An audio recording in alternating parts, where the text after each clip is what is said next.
विद्यार्थियों, आज हम पढ़ेंगे कक्षा 10 के गद्य भाग की, जिनके पाठों के नाम और उनके लेखक कौन सी विधा है। तो जो वस्तुनिष्ठ प्रश्न आते हैं उनके बारे में आपके गद्य भाग का पहला पाठ है नेताजी का चश्मा, जो विधा कहानी के रूप में और जिनके लेखक है स्वयं प्रकाश। इसी बार अर्धवार्षिक में ये पूछा गया कि नेताजी का चश्मा पाठ के लेखक कौन है, स्वयं प्रकाश। स्वयं प्रकाश का जन्म 1947 इंदौर में। कभी कभी ये भी प्रश्न पूछा जाता है कि स्वयं प्रकाश का जन्म किस राज्य में हुआ, तो आपका सही उत्तर होगा मध्य प्रदेश में। और इनके जो चर्चित उपन्यास है कौन कौन से, बीच में विनय और इंद्र उपन्यास। प्रश्न आ सकता है कि भाई स्वयं प्रकाश के दो उपन्यासों के नाम बताइए, तो आपका सही उत्तर होगा बीच में विनय और दूसरा है इंद्र। और इनका अधिकतर लगाव राजस्थान से रहा और ये वसुधा नामक पत्रिका से इनका जुड़ाव रहा। फिर दूसरा पाठ है अपने बाल गोविंद भक्त, जो एक रेखा चित्र है। बाल गोविंद भक्त पाठ है वो किस प्रकार की विधा है, रेखा चित्र। और जिनके लेखक हैं राम वृक्ष बेनी।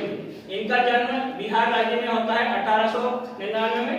और इन्हें ये बड़ा प्रश्न महत्वपूर्ण है कि कलम का जादूगर किस लेखक को कहा जाता है। यह प्रश्न आ सकता है कि कलम का जादूगर किन्हें कहा जाता है, तो राम वृक्ष बेनी। और इनके जो प्रमुख उपन्यास हैं उनमें पतितों के देश में उपन्यास, अम्बापाली नाटक, चित्ता के फूल कहानी, माटी की मूर्तें रेखा चित्र, पैरों में पंख बांधकर यात्रा वृत्तांत, जंजीरें और दीवारें, ये इनके संस्मरण। ये इनके प्रमुख साहित्य हैं जिनके बारे में आपको उपन्यास, कहानी, नाटक, रेखा चित्र, यात्रा वृत्तांत और संस्मरण के बारे में। तीसरा पाठ है आपका लखनऊ अंदाज। आपके पाठ्य पुस्तक का तीसरा पाठ है लखनऊ अंदाज, जिनके लेखक है यशपाल। और ये एक प्रकार की व्यंग्यात्मक कृति है, यानी सामंतवादी लोगों के या जो नवाबवादी लोग थे उन पर व्यंग्य या कटाक्ष किया गया है। इनका जन्म 1903 में पंजाब के फिरोजपुर छावनी में होता है।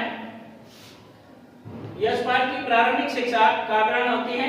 और इनका जो सबसे चर्चित उपन्यास है झूठा सच। इस उपन्यास में जब भारत और पाकिस्तान का विभाजन होता है उस समय की त्रासदी का मार्मिक चित्रण किया गया है।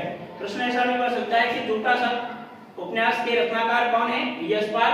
और इसमें किसका मार्मिक चित्रण किया गया है, तो इसमें आप लिखोगे कि भारत और पाक विभाजन के समय त्रासदी का मार्मिक चित्रण किया गया है। उनके बाद चौथा पाठ अपने हैं एक कहानी ये भी, जिनके रचनाकार लेखिका है मनु भंडारी। यानी चौथा पाठ कौन सा हो गया, एक कहानी ये भी है, इनके रचनाकार हैं मनु भंडारी। और ये किस प्रकार की विधा है, आत्मकथा। और मनु भंडारी की शिक्षा दीक्षा, इनका जन्म मध्य प्रदेश में होता है। प्रश्न पूछा जा सकता है कि मनु भंडारी का जन्म किस राज्य में हुआ, मध्य प्रदेश में। और इनकी शिक्षा दीक्षा राजस्थान के अजमेर शहर में होती है।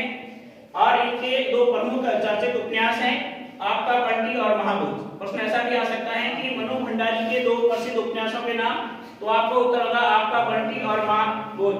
अब इनके चार कहानी संग्रह अपनी पाठ्य पुस्तक में दिए गए हैं। एक है एक प्लेट शराब, मैं हार गई, यही सच है और त्रिशंकु, ये इनके कहानी संग्रह।